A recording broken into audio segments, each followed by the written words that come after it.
What's up, y'all? It's Miles the Millennial, And it's your boy Rex Howard Jr. and this is Let's Talk Like Men, the podcast where we give real conversations, having real topics and advice for real men like you everywhere. And we're back again with another episode today, Rex. Back again with another man. How are you feeling, I'm bro? feeling blessed. I'm feeling good. I'm feeling ready. Yeah, Just motivated. Woke up with a different type of energy this morning, and I'm just ready to go get it, man. How you that's feeling? good, bro. Look, you're going to have to share that energy my way, man. I got a lot of stuff going on Yeah. today and over the next few days. Been dealing with a lot in my life, so I'm not looking forward to some of the stuff that I have to go through these next few days, grieving and laying a loved one to rest. But at the end of the day, I'm blessed to be here in the world of the living and able to still impact this mission that we're on. So I'm glad to Absolutely. be here, brother. Yes, sir.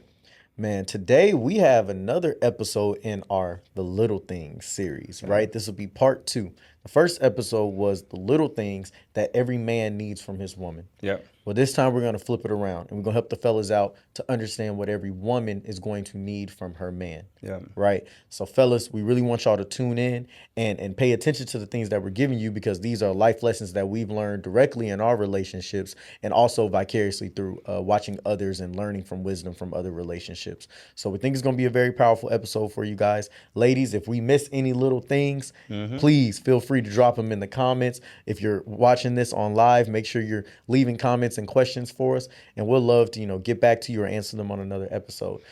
Before we hop into anything, I just want to tell you guys, make sure you like, Yep. comment, share, and subscribe. We're doing a great job of growing on all our platforms. We want to continue to push this algorithm to give people this value. If you feel that what we're talking about is valuable, share it.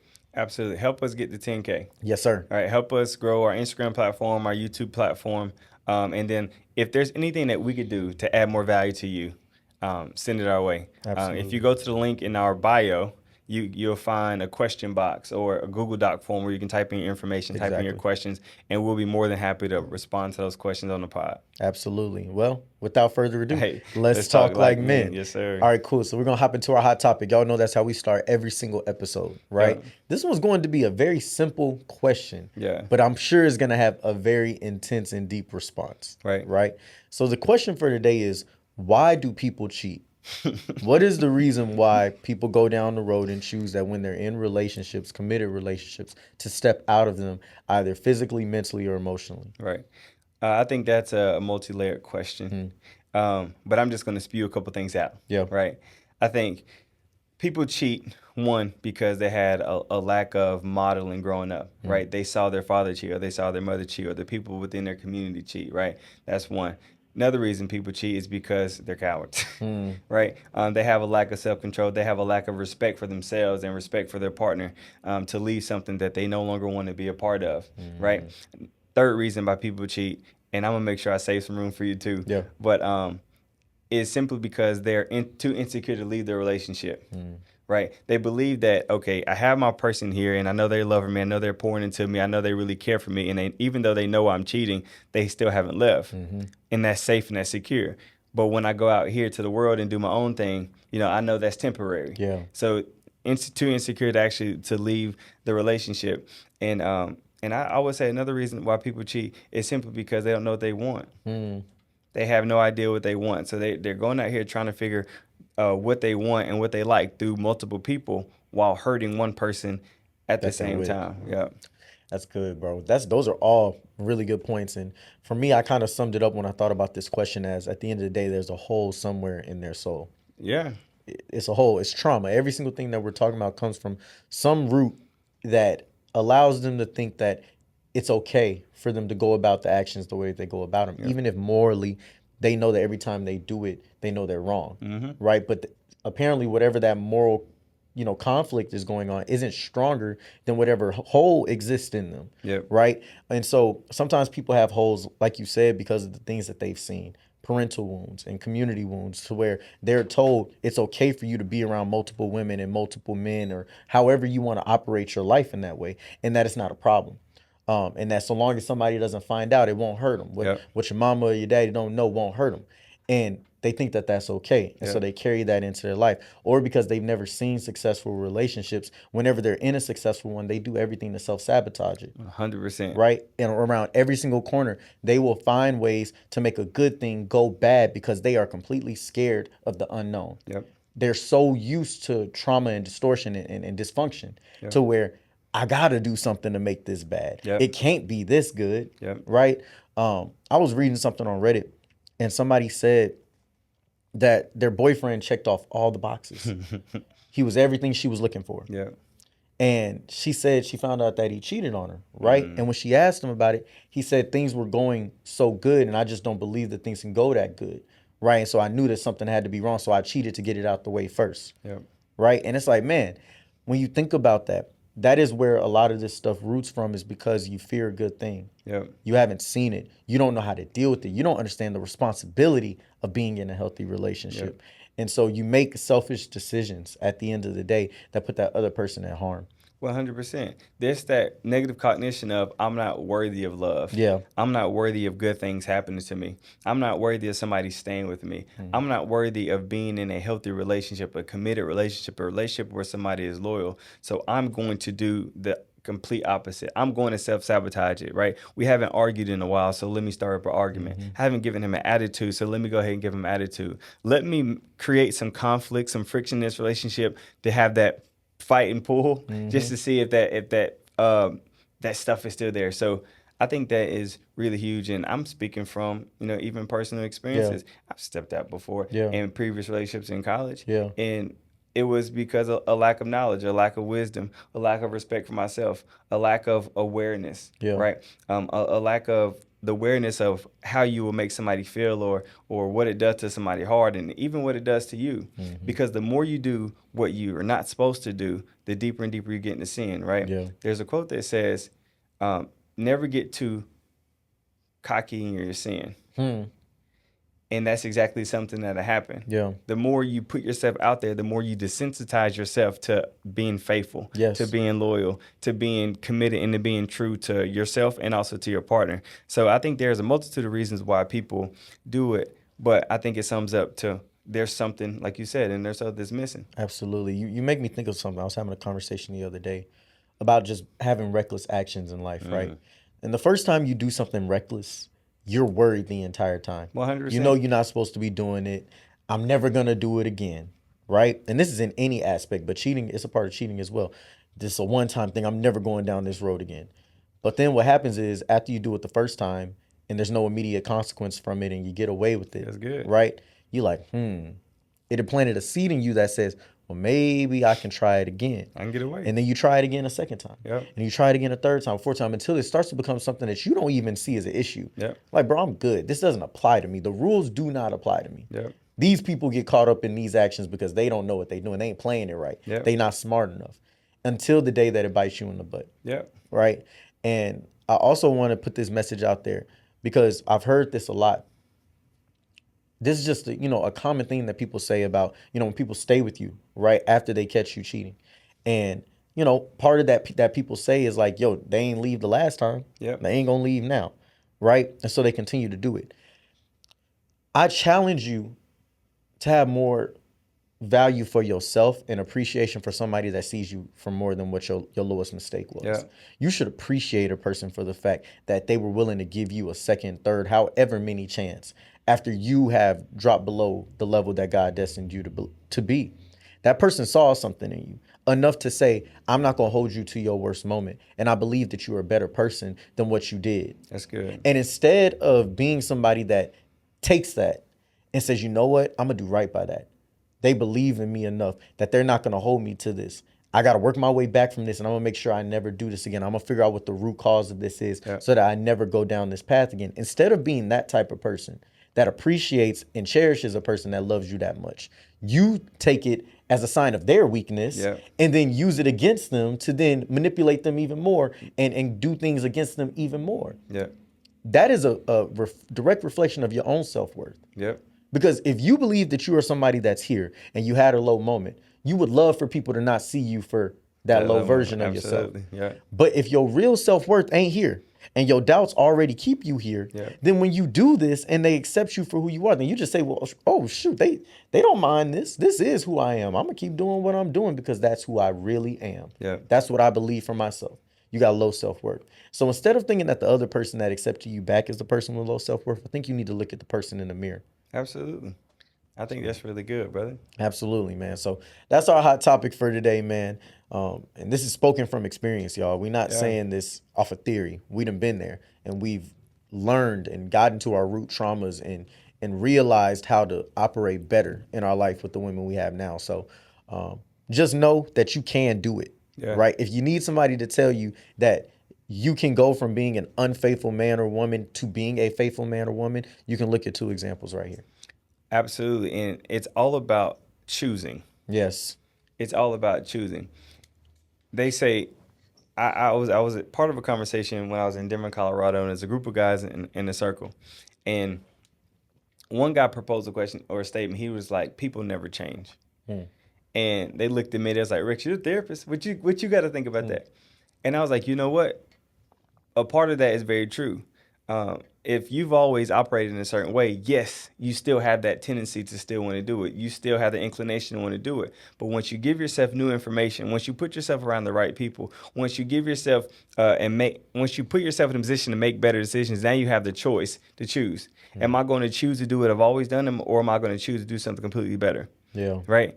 Even the Bible says we do what we don't want to do, and what we don't do, I can't even. I just messed it It's all okay. up. But in I other want words, you to find it though when I talk. no, See if you no can find it. facts. It's a lot easier to do what we're not supposed to do, and it's hard to do what we are supposed to do. That's essentially what it's saying. Yep. So with that being the case, I think that's why people get caught up so much. Yeah, that's real, man. And I even remember seeing a quote, man, that was talking about, and this is something that we say all the time on here. They're like, the term unlearn isn't a real term. You don't unlearn something, right? Once you've learned something, it's in your mind forever. But what happens is, and this is the benefits that you get from therapy and getting help and doing self-work, is you can learn a new pathway, Yep. right? And when you learn something new, now you have, like you said, the choice between the two. Yeah. To say, I know what this road leads me down, and there's this new information that I've been given that can lead me down a totally different path. Which one do I value and want more? 100%. That's the thing that people have to realize is change is a very conscious, direct decision that you make every single day. Yep. And once you make it once, it doesn't mean that you're not going to be forced to make it again. You can make the decision one time to say, I'm not doing this. I'm not going to text this person, call this person, step out. I'm not going to do it. You're going to get tried again. Yep. But you got to make the right decision again that next time, and the next time, and the next time, and the next time. Because the day you don't make the right decision, guess what? Now you have stepped back into that sin that you have worked so hard to get past. Yep. It is a conscious choice every single day to change. That's what change is. Yep. Then eventually, once you've done something enough, it can start to become habit. And can start to become the subconscious mind filtering out everything else that doesn't fall in line with what they see you care about most. Yep. That's good. So, absolutely. I think that was an amazing hot topic, bro. I think it's something that people are going to relate to for sure. But I want to jump into our main topic now. Okay. So, the topic is, like we said, the little things every woman needs from her man. Yeah. Right, Rex? We are both are in committed long-term relationships, and we've learned a lot from the various relationships that we've had before. And learned a lot from the relationship that we're in now. I want us to have a very in-depth conversation about what are the things we've learned, noticed, gotten wisdom from, or have experienced with women that have let us know this is what a woman wants from her man. Absolutely. So what's your point number one, brother?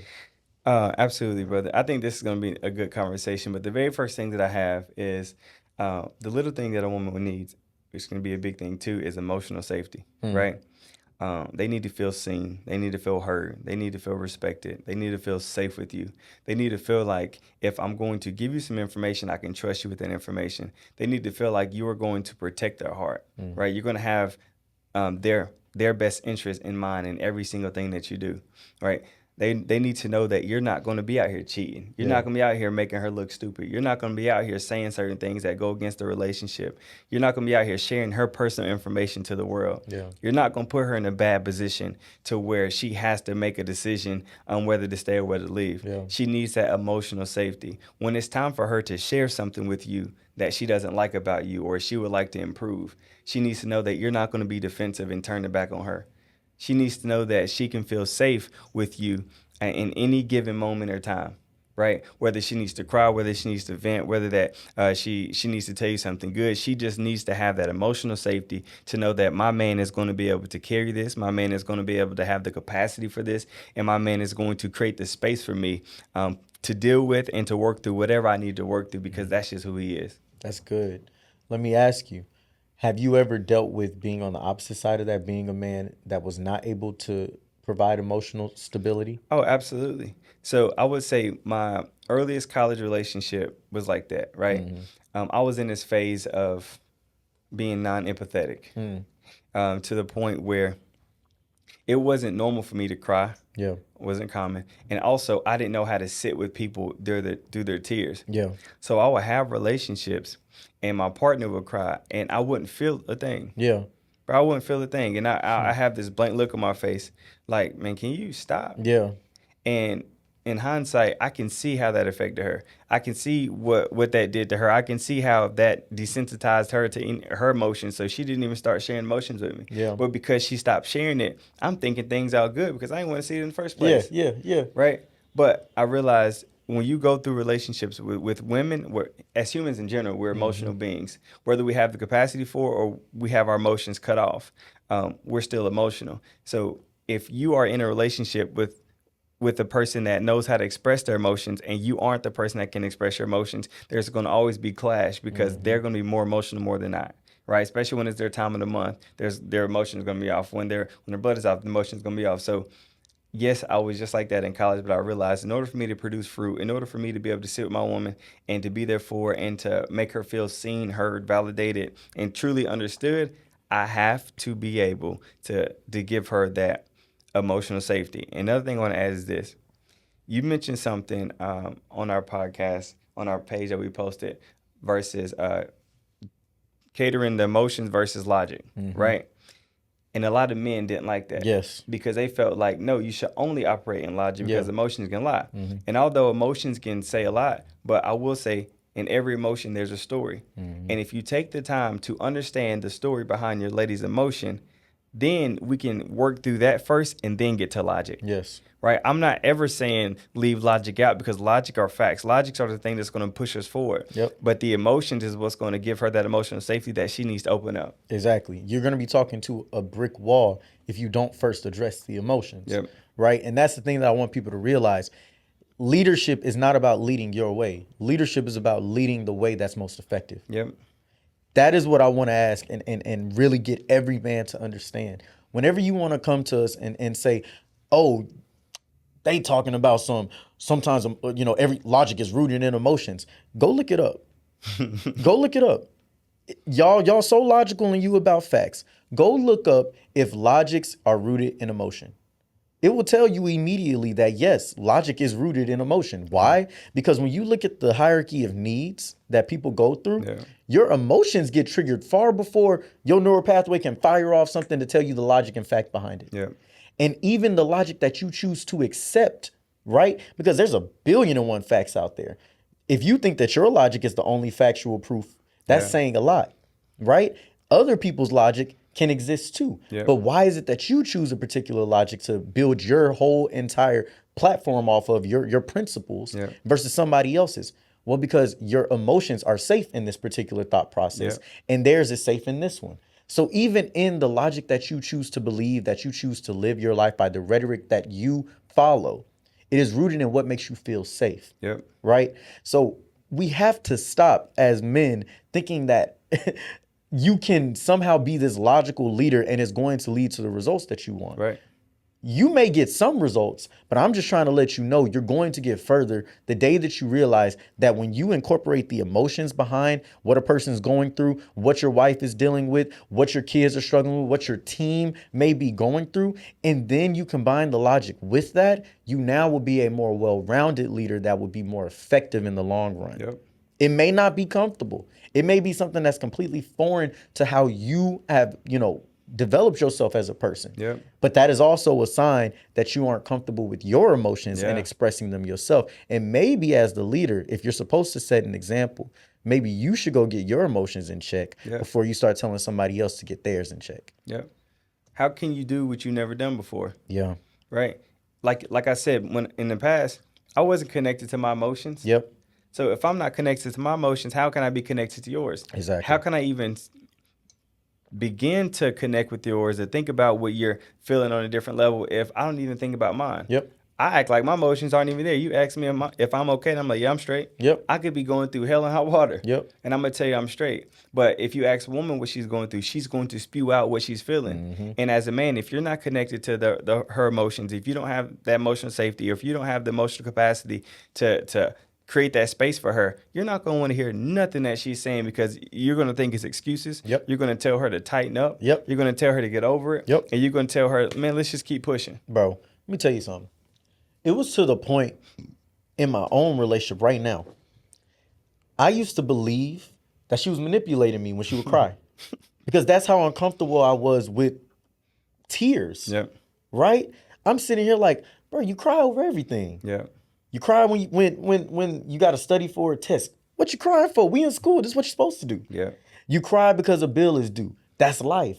Right? You see how every single thing I'm saying, instead of realizing that there are real emotions that I deal with behind that too, that, oh, it's stress. Oh, it's doubt. It's frustration. I'm not even seeing the emotions behind it. I'm looking at it as excuses. I'm looking at it as manipulation. If we're arguing back and forth about something and she gets to the point to where she's so frustrated about it that she cries, I think she's crying because she's trying to, win the point. Oh, now I got to stop telling you the truth because your feelings is hurt. Yeah. But your feelings ain't facts. And then she's sitting there and she's like, I'm not crying because of the feelings behind this. I'm crying because I'm frustrated. Yep. I'm crying because we keep running into a brick wall and I don't feel like you understanding where I'm coming from. Yep. Right? And it's like, okay, at a certain point I had to realize we speak in two different languages. 100%. Right? If I want our relationship to succeed, which is and that's the thing people got to ask themselves, what is it that you want? A leader got to ask himself, what is the solution we need? Yeah. Not what I want. What is the ultimate solution? Well, if we're together and we want to be married, have a successful family, that's what I'm working towards. Yeah. And the pathway that we're on keeps running into each other and it ain't working, then maybe I need to try a different approach. Got to. So let me see what it's like this one time where I take a softer approach. Yeah. And I address her emotions first. And I accommodate the fact that, okay, she's feeling a type of way. Why are you crying, babe? Yep. What are you feeling? I'm frustrated. I'm not here to invalidate that and tell her that she has no reason to be frustrated because that's what I used to say.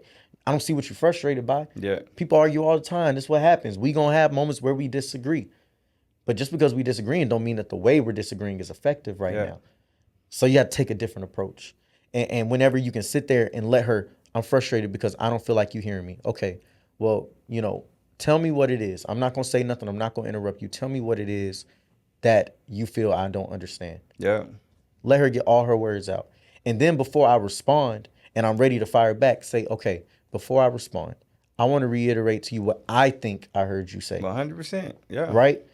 Now, I'm telling her, what I heard you say is this, and this. Did I miss anything? Yep.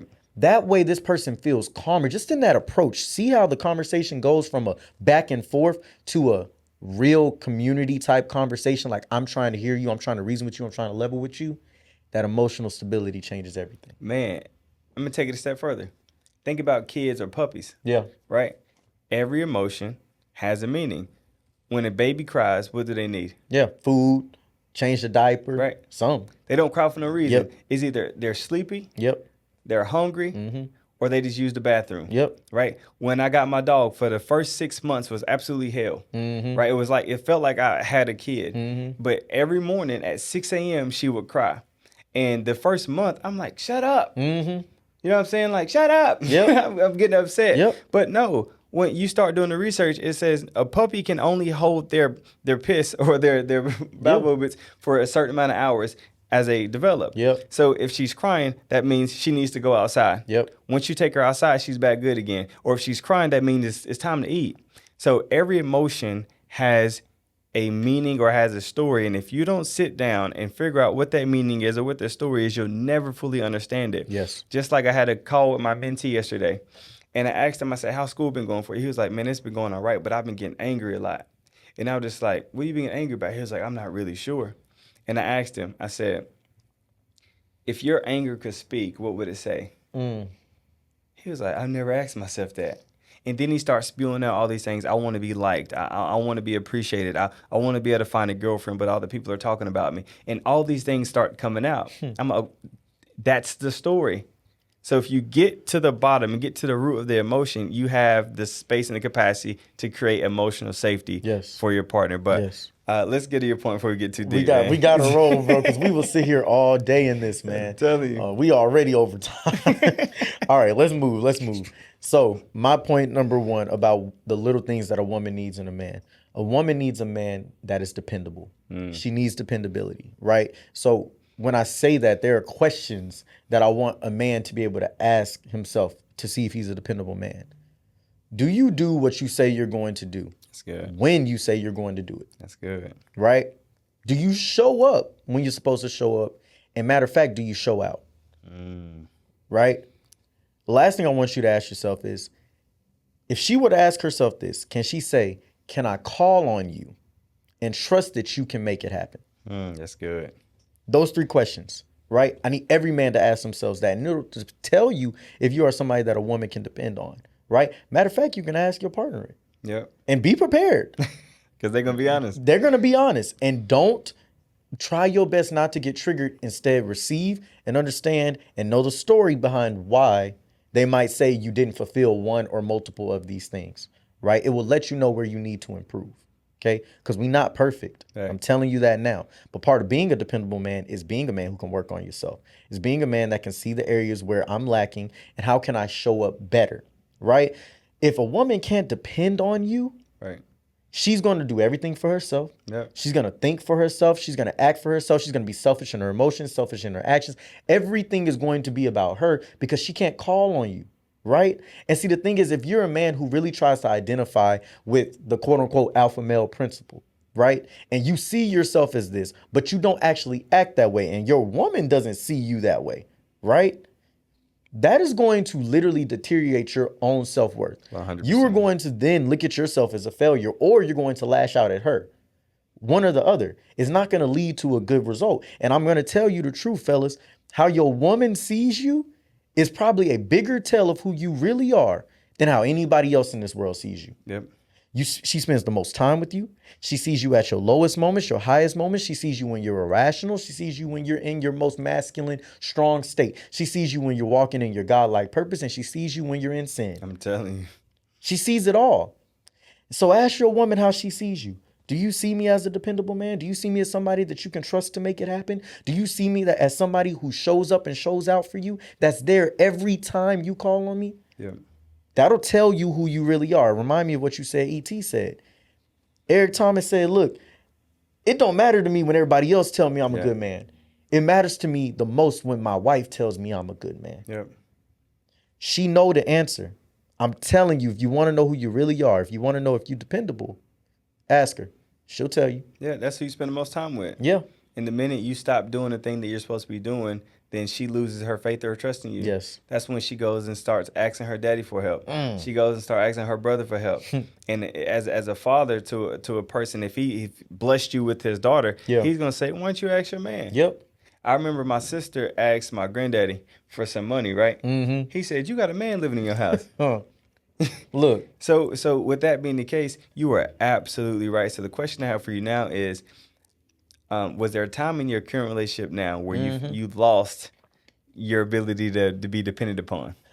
You know, and I'm trying to think about if there has been a time where I've lost it. I'm sure there has been. Okay. But one thing I can tell you is how I gained it. Okay, talk to me. So prime example, right? I grew up with my pops. My pops showing me how to fix small things, right? I don't know how to fix everything on a car, but I can do some small stuff, right? And if I don't know how to do something, it's easy for me to go on YouTube, figure it out. I'm gonna work at it until I get it done. Yeah.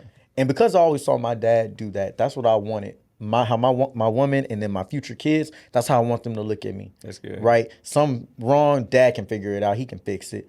Go ask your pops. Like my husband can do it. Yeah. That's how I want to be viewed. But the first few years of, me and my lady's relationship, that's not how it went.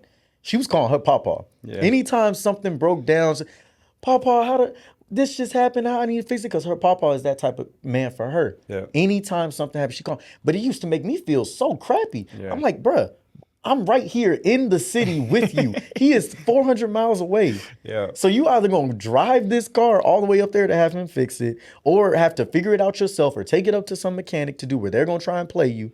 And I'm right here. Why you didn't ask me? Yeah. And so I used to get triggered. I used to get triggered so bad by that. And I had to tell her one day, I'm like, bro, that just don't make me feel good. It make me feel like you don't feel like you can depend on me, like I'm not enough of a man. It affected me in a lot of ways because of, the expectations that I have for myself. And I didn't feel like I was receiving what I wanted from her. Yeah. Right? And she apologized. She's like, I'm not doing this intentionally. That's just who I'm comfortable with. That's how I've always done it. Right? And I noticed that she started giving me opportunities. Yeah. Something would happen. My battery went out, Miles, on my car. I don't know what I need to do. Let me see what I can do. Let's drive it up here. Let's get it tested. All right, cool. The battery is dead. All right, this is the type you need. Let's go buy it. I'm gonna change it, spend all day, figure out what I need to do. Yeah. Right? As small things kept happening, I made sure I went out of my way to take care of it. Right? If she mentioned something was wrong, I tried to figure it out before she had to try and figure it out for herself. Yeah. And now it's gotten to a point to where she called me first, right? And if I don't know the answer, I tell her, go call your papa. he might know more than me about this. Take it to the shop. They might know more than me about this. But now it's to a point to where she calling me first. And I'm not saying, I know that can be also rooted in ego a little bit. A lot of that is rooted in ego. But the other side of that is now I don't have to have an ego about it. Because she can trust me and I know that she looks at me as somebody she can depend on, I'm okay with saying I don't know now. Yeah. That relieves weight because I know I got a woman that trusts me. And so she knows that if I can't figure it out, it's not because I'm incompetent. It's not because I'm just lacking as a man. It's just there's certain things that I have the skills for and certain things that other people have the skills for. And that's okay. But one thing she knows is that I'm going to be there. I'm going to show up and I'm going to show out. Every single time. Hey, that's a blessing. And when you don't, the opposite happens. Exactly. That's good. I remember there was one time, I can't remember what it was she needed me to fix, but I took forever to get to it. And she just went to the shop and got it done. And I was mad, like, bro, I was going to get to it. Yeah. But when? Yeah. I've been telling you about it for 2 weeks. At a certain point, I just had to do it. And I realized that, see, now I'm bringing that woman out of her that has to be independent. Yeah. That's on me. She gave me an opportunity to be dependable. And I didn't show up. I didn't show out. Yeah. Right? I put stuff off and let it linger. If you're going to be somebody that people can depend on, that means you got to take initiative. That means you got to move. That means you got to act. You got to give people a reason to say, okay, I can relax because my man on the case. Yeah. So I really do. Fellas, just remember that. If you want to be considered dependable, it's going to come with responsibility. 100%. And you got to show up when that moment happens. When it's not convenient, you got to show up. Yeah. She want to know my baby got it. Exactly. That's good. I want to hear your point number 2, man. Man, point number 2, the little things that every woman needs is consistent and gradual effort, right? Think about how you responded and how you acted in your pursuit of your woman. Yeah. Right? You was sending them good morning texts, right? You checking in on her. Maybe you bought her a flower or two. Maybe you wrote her a letter. You was scheduling dates. You were doing all these different things, right? And then she became your woman. She fell deep in love. She's enthralled by you. You kind of pull back a little bit, right? Yep. The dates ain't really getting scheduled too much. You kind of pull back on writing your letters. You kind of pull back on sending those flowers. You kind of pull back on giving her those compliments. Yeah. You know what I'm saying? Your effort towards you letting her know that she is the most beautiful woman in the world, you kind of pull back on it. You got comfortable. Yeah. Right? So one thing that a woman's going to need is consistent and gradual effort. And the reason I say gradual is because what you did in the beginning to get her is not going to be the same thing you need to do to keep her. Yeah. So, perfect example. If a woman's never received flowers before, right, and you start doing flowers once a month, it's going to blow her mind, right? But y'all get a year in, Yeah. she gonna be wanting them flowers a little more often. Yeah. Right? Not only, and then she may not want roses this time. Maybe she wants sunflowers. Yep. Maybe she wants this. So you have to consistently show up for her. You have to consistently put in the effort. You have to consistently look for new ways to please her. Absolutely. Right? Please her mind, please her body, please her spirit, please her soul. You have to consistently grow and develop and become a man that's able to show up for her in ways that's going to make the most impact. There's going to be men that are going to be shooting at her every single day. Yep. There's going to be men at her job that are going to be looking at weak spots or blind spots that she may have. Yes. But if she has a man at home that's showing up, that's communicating, that's doing the things that he was doing in the beginning, but also on a different level, right? That's spoiling her, that's pouring time into her, that's praying for her, then everything on the outside won't matter. Exactly. She won't even think about stepping outside because she's like, I can't lose what's going on here. I got a man that's doing what he's supposed to be doing. Yep. So once again, the little thing that a woman needs is consistent and gradual effort. That's good, man. And the thing is, fellas, if you have some conflict with that, it's revealing some things about you. Yep. You're not ready yet. You need to go do some deep diving into why it is that you have a problem with spoiling Yep. the woman that you love. Either you are picking women that you know wouldn't do it back, and so you have reservations about that. Or if you are with the woman that you know would do it back, you don't deem yourself as worthy. Yep. And so you're lowering your standard. And so you're like, well, if I'm don't feel I'm deserving of it, then why would I do it for somebody else? Right. Maybe you have done it for people in the past and they shut you down. And so you have a fear of rejection. And so you carry that into relationships and you're like, man, I'm not going to put myself out there to be hurt like that. Right. I need you guys to go do the work to heal because this is a crucial aspect. Right. And we hear this said by women so many times. It's like, when I met my husband, he was this type of person. Yeah. Right? He always did the little things. He paid attention. He complimented me. Yeah. That's something I always think about. Your woman go get her hair done. Yeah. Right? When you was talking to her, you recognized that. You made sure, man, I love the way your hair looked today. Yeah. You recognized when she got her nails done. You recognized when she did any little thing. Right? Because you were infatuated with her. Yeah. But then you get her and you don't have that same vigor and infatuation with her. You got to be infatuated with your woman. You got to romanticize that lady every single day in your mind. Every single time you look at her, you should be able to look at her and just be mesmerized that this is the person God blessed you with. Yeah. And if you're not there, you can work to get back to it. Yeah. You can actually do it. And I say it because for me, I didn't have that, right? I tell you, our relationship started two different ways. You were in an intentional courting phase, right? My relationship came off of friends with benefits that turned into emotions. And then we say, you know what, F it, let's try. Right? So you're talking about when we're coming into it, a lot of those standards hadn't even been set. Yeah. Right? We just two promiscuous young teenagers that's doing what we doing. Yeah. Right? And emotions got wrapped up in that. As I said, when I did our pop-out photo, I put the caption, I said, we said no strings attached and we still got caught up in that. Shout out to Drake. Right? That's hilarious. But it's real. And because of the fact that we didn't go through an intentional courting phase before we started dating, we had to develop that. Yep. You going into a relationship and you realizing like, why is it that we don't go out on dates a whole lot? Yep. Why is it that I don't buy her flowers like that? Why is it that this doesn't happen and that doesn't happen? Well, because it was never required for us to have connection in the past. We was just messing around because we wanted to mess around. But now we have something that we're trying to cultivate and deal with from a romantic level. Yeah. Oh, wait, now you know what? She on her period. Her favorite chocolate is this. This her favorite flowers. I'm going to go get her this stuff every single time she on her period. Yeah. Then it becomes, well, dang, you in long distance now, Miles. What you going to do to make sure she knows? Sign up for that flower subscription. Yeah. I'm telling y'all now, look, we need a sponsorship. Books, reach out. Go get that flower subscription. You pay that fee every single month.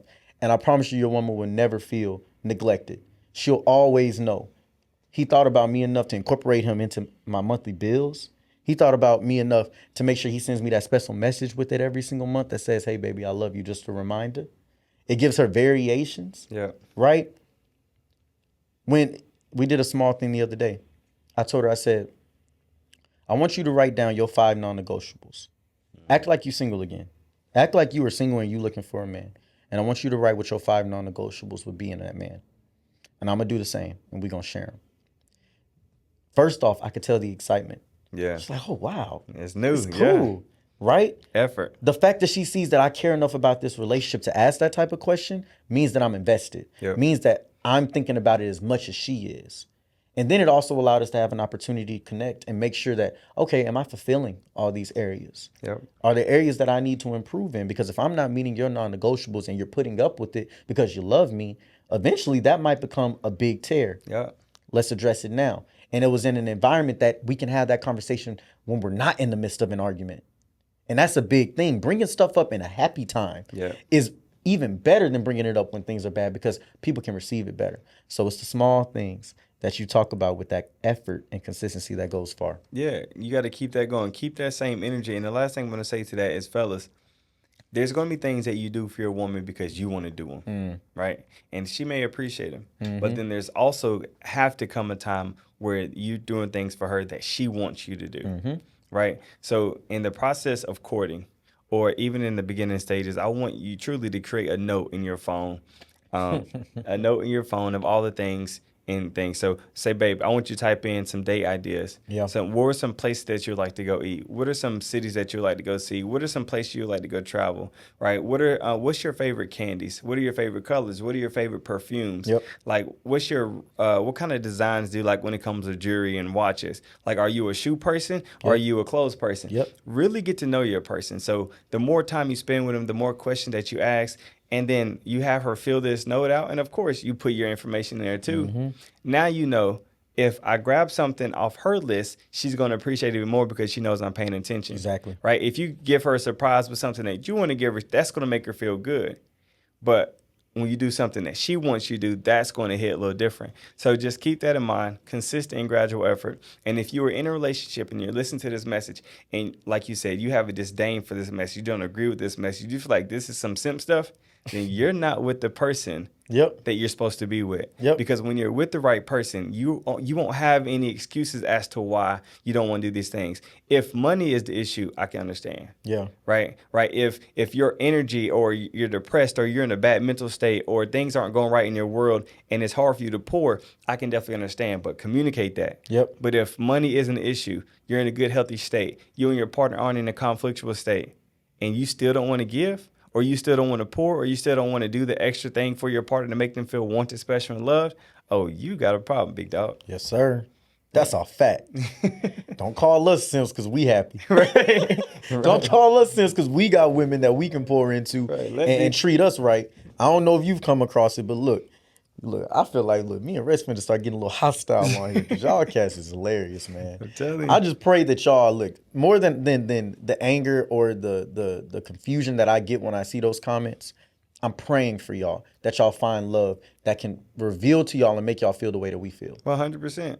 Because everything changed when I got with the right person. Everything changes when you feel that love, when you got that person that you know gonna do for you, you can do for them, and it's reciprocated. Oh, it's up. But go ahead, what you got? All right, now, number 2, the little things that a woman needs from her man, right? A woman needs a man that's ambitious, right? So what do I mean by that? A lot of times when you talk about ambition in a relationship, you're talking about, that man or woman's ability to be ambitious for the other person.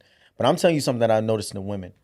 Women can't stand, especially a woman that wants the best out of her man, wants the best for her life, wants the best for her family. Women cannot stand a non-ambitious man, right? If they're in a relationship with a man and when they started dating, he was gung-ho about his dreams, his future, the things he wanted to do. He's a hard worker. He wasn't lazy. He went for the things that he wanted.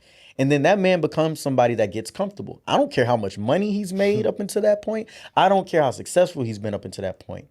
If he gets to a point to where he is comfortable and now he just says, I ain't worried about it.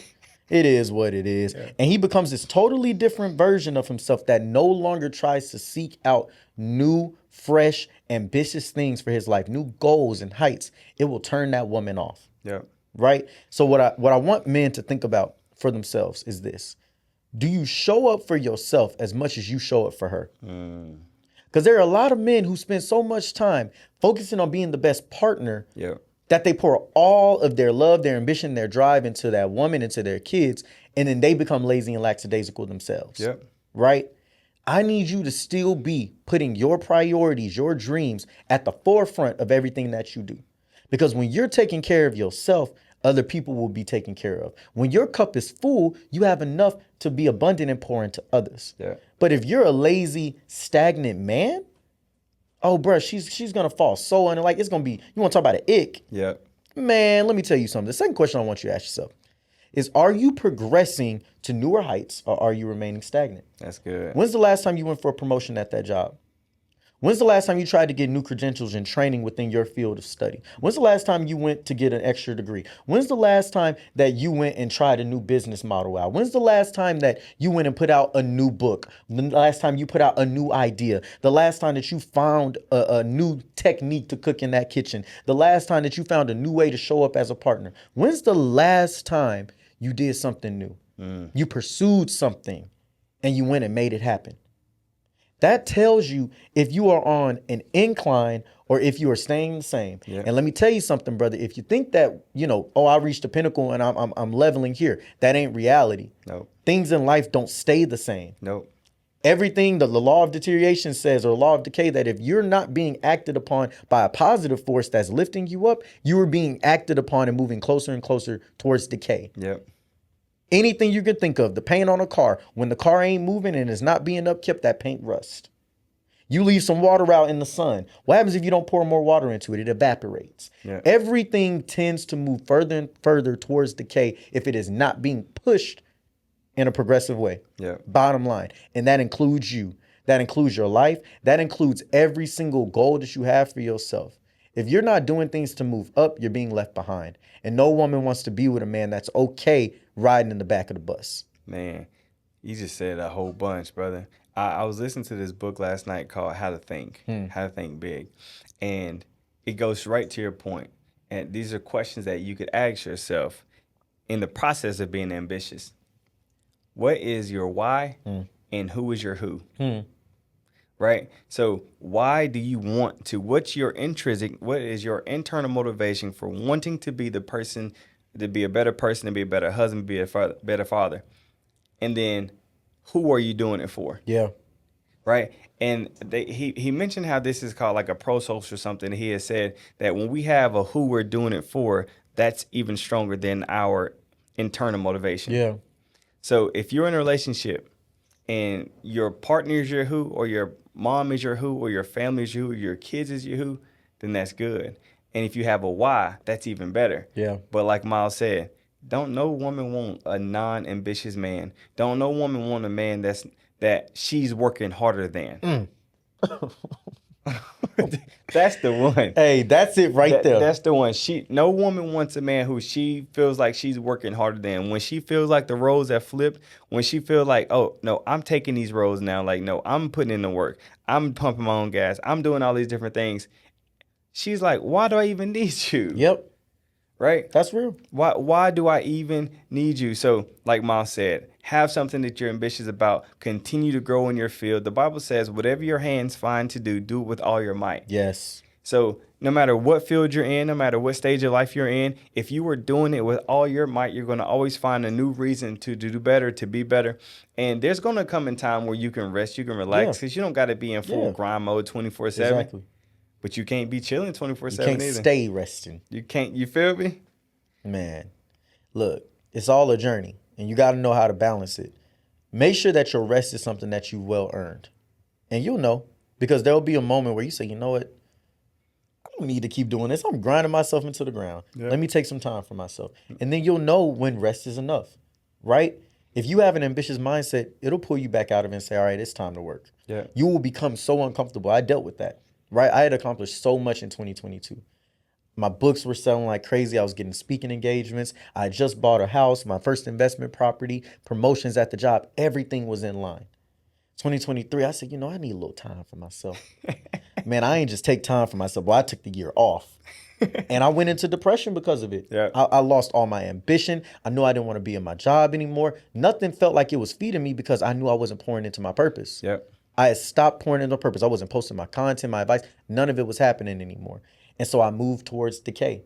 Yeah. Right? And I thought I could chill. It was supposed to just be a month or two, the first quarter. Then the first quarter turned into, the summertime. Then the summertime turned into, the holidays. Next thing you know, the whole year up. Yeah. And I don't like where I'm at.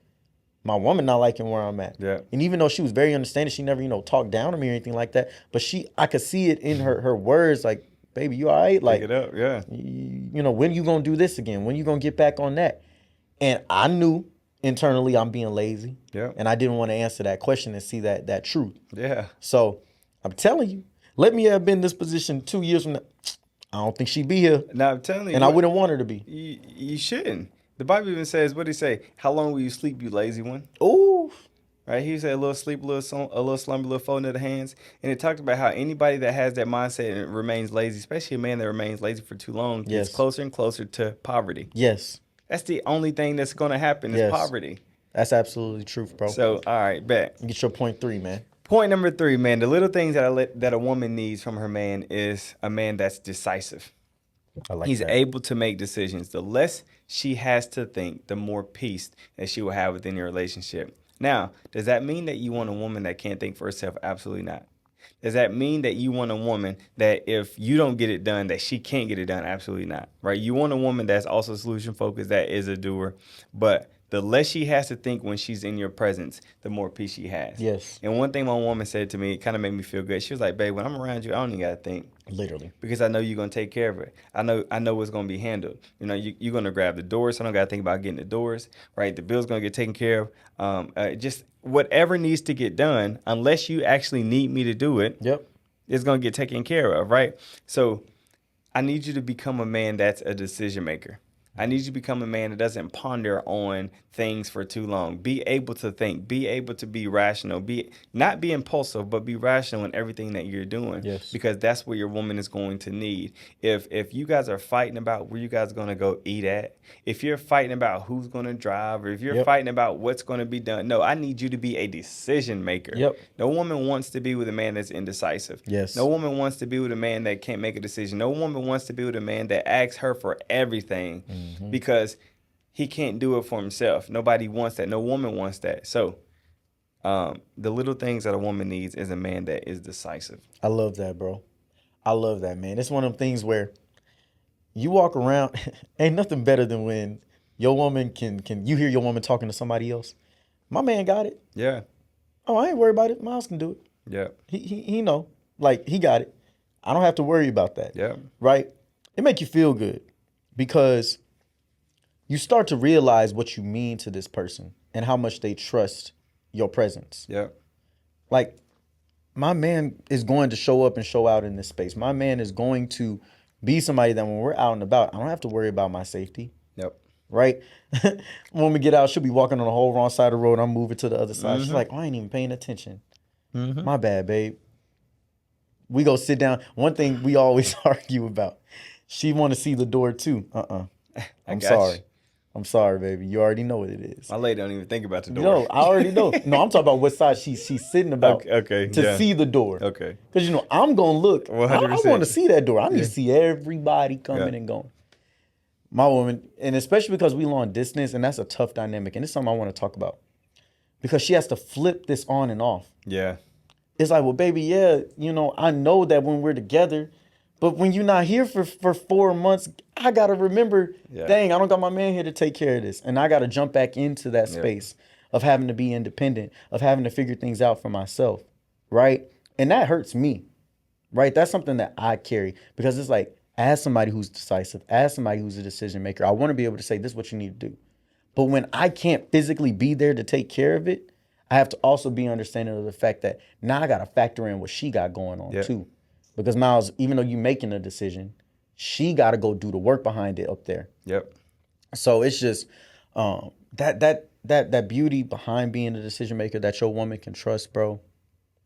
It really does put her in a space where she can finally flourish. Exactly. And there's nothing better than seeing your partner be able to flourish. Absolutely.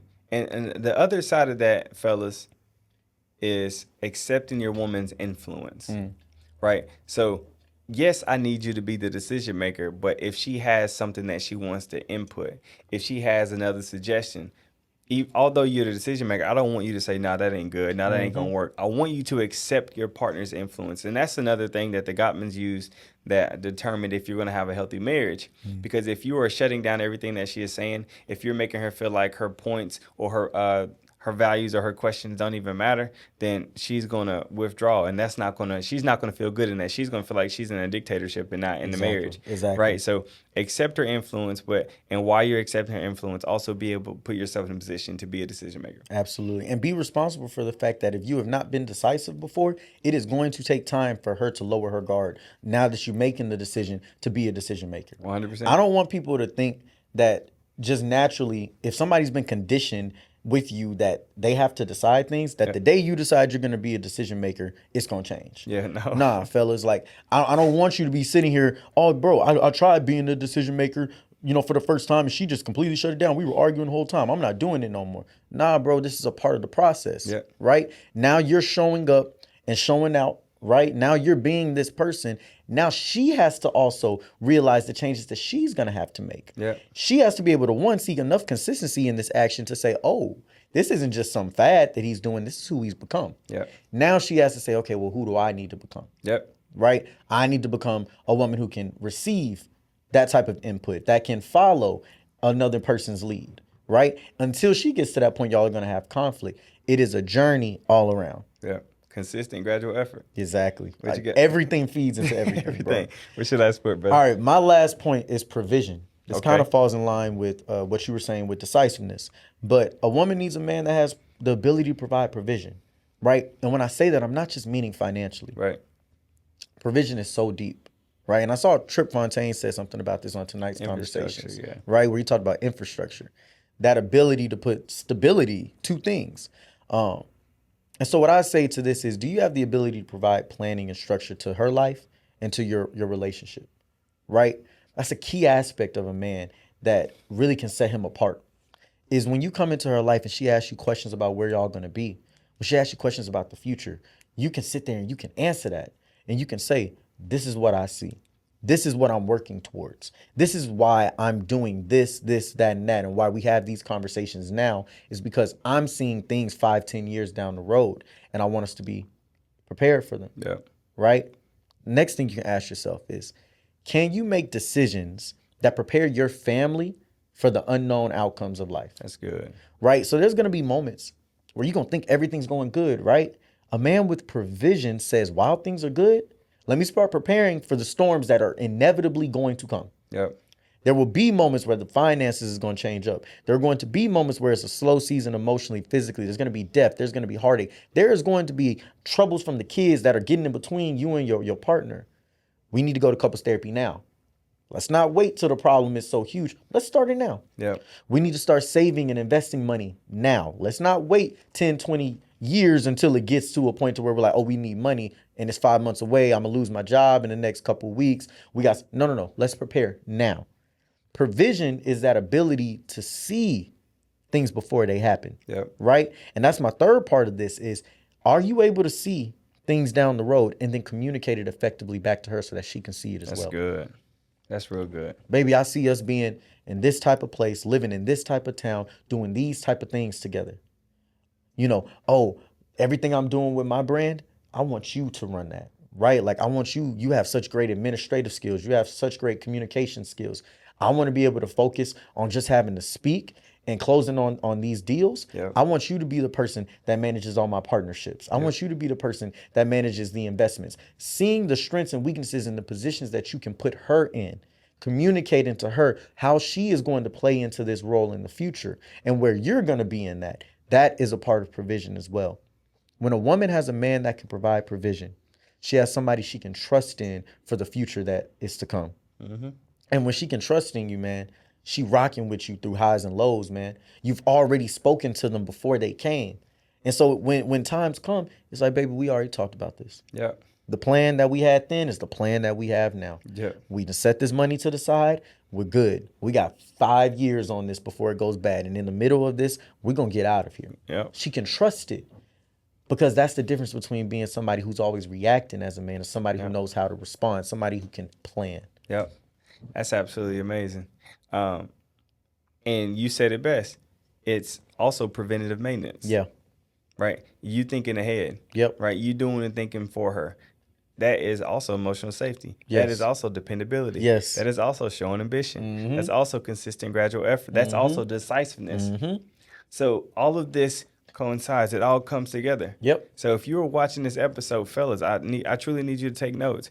Ladies, if you're watching this episode, these are certain things that you know you need from a man. If Yeah. there's certain things that we missed or left out, please let us know. Because the only thing we want to do on this platform is to pour into the men and help men become better men. We want to help women become better women too. But our focus is truly creating something that can be great. Yes. Right? Learning from our experiences, learning from our wisdom, learning from the things that God puts in our heart, and to bless you guys with it, because it's been blessing our lives. It's been blessing our relationships.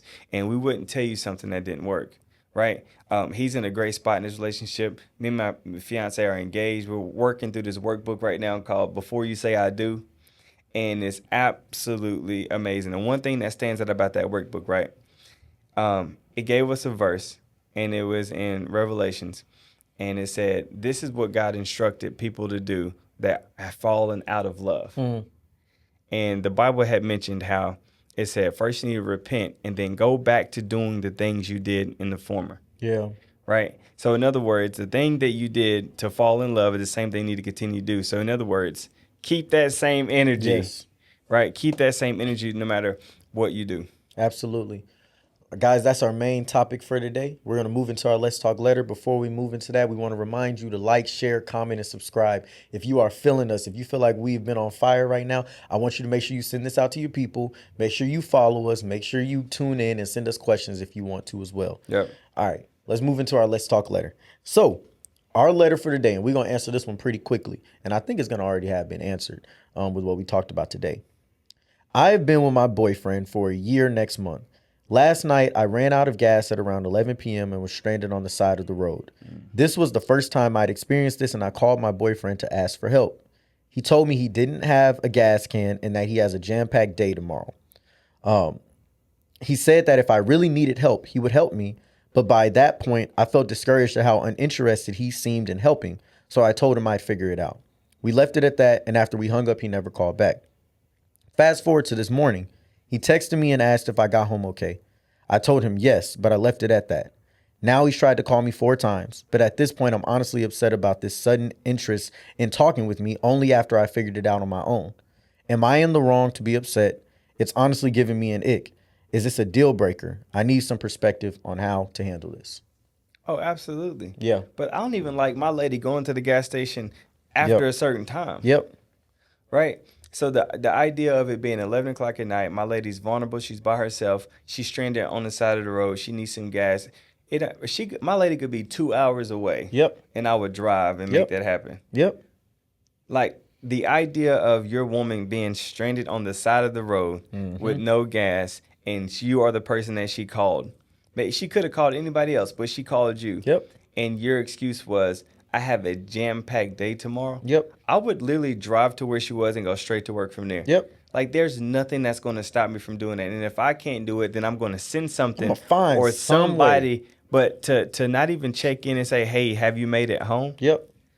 Like, anytime, if my lady were to come to my place on the weekends and I peep her gas tank and it's low, Yep. I'm going to already go fill it up. Yep.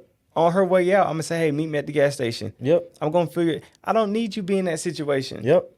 So I truly believe that that's not even the man you're supposed to be with.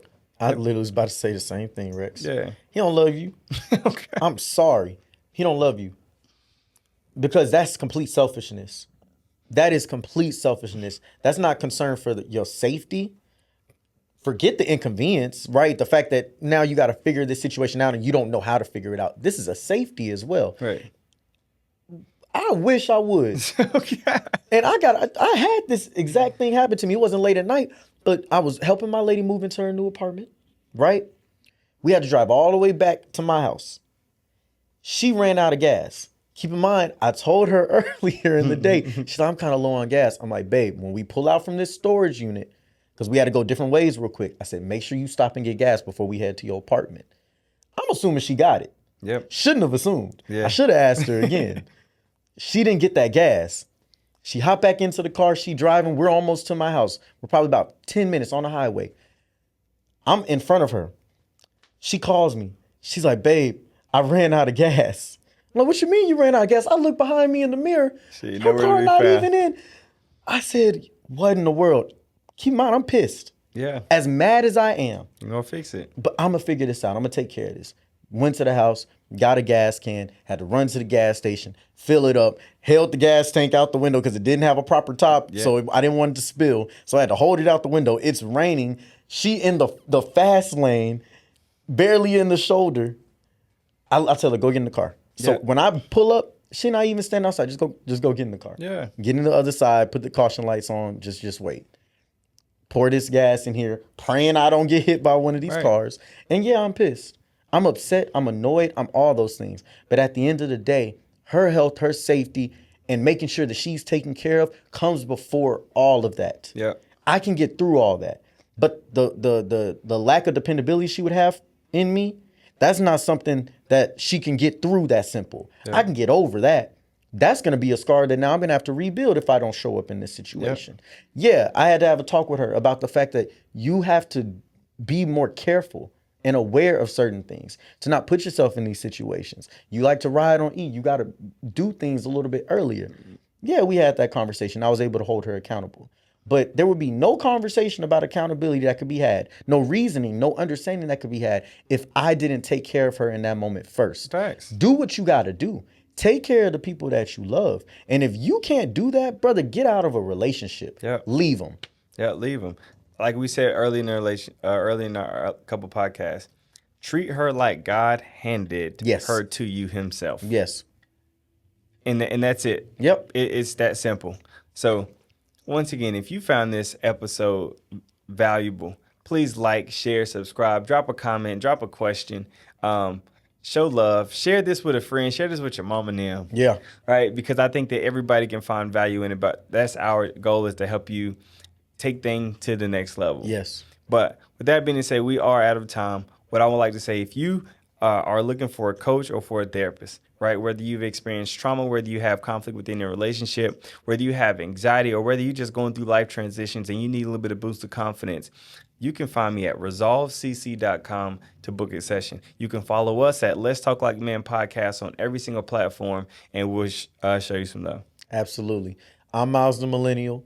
If you're looking for a speaker for your young adults, your students, your teachers for leadership training and staff developments, you can reach out to me at milesthemillennial.com. That's with a Y, and fill out a booking form. If you're looking for life coaching services, you're going through some problems in life and you need some help, and maybe you're not ready for therapy just yet, me and Race got you covered on both ends. Telling you. You can reach out to me on Fellow, and you can find me there under relationships.